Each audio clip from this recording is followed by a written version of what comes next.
Well, Eric and Lyle Menendez could soon walk free. The brothers will have their first ever parole hearings today and tomorrow. Now, you'll remember they spent nearly 30 years in prison for the 1989 killing of their parents, Kitty and Jose Menendez.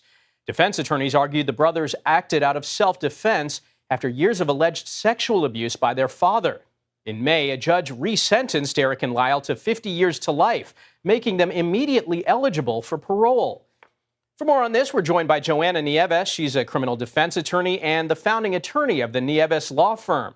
Thanks so much for joining us this morning. First off, I want to ask, how will these parole hearings actually work, and what arguments do we expect the brothers to make? Good morning. So how it works is they will have the opportunity to present evidence of their rehabilitation, their character while they were incarcerated.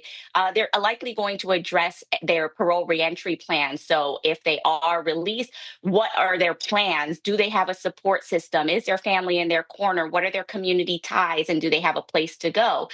They're also going to address their age and how they behaved while they were incarcerated. So were they rule abiding or were they rule breaking? We all, are pretty much aware that they did not have any additional violent infractions while they were incarcerated. So the board is going to consider all of that information. They're going to consider their risk assessment, which was moderate, and then from there make a provisional decision about whether or not release should be granted. So, Joanna, if the Menendez brothers are granted parole, what would happen next? So if they're granted provisional release, it's going to go under review by another department. They have another 120 days to make a final decision. And then because this was a murder conviction, it's going to be elevated to the governor. So Gavin Newsom will make the final decision about whether to affirm this or send it back or really approve the decision that the board recommended. Now, I want to ask about this also. Eric and Lyle have also been pursuing a bid for a new trial, and this is separate from the parole hearings. Can you explain that, and where does that stand right now? I think it's one of those things where it's like not so much throw spaghetti at the wall and see what sticks, but you don't want to put all your eggs in one basket. So they were successful with their resentencing. They went from a life without parole conviction to a 50 to life conviction, and now they have this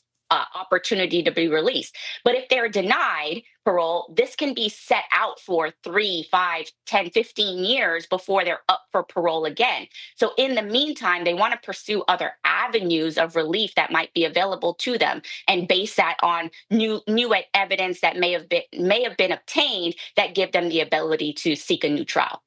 All right, we'll continue to follow this case. Joanna Nieves, thank you so much. Thank you. Don't forget to like and share this video, and for more legal insights, keep watching and subscribe to our channel.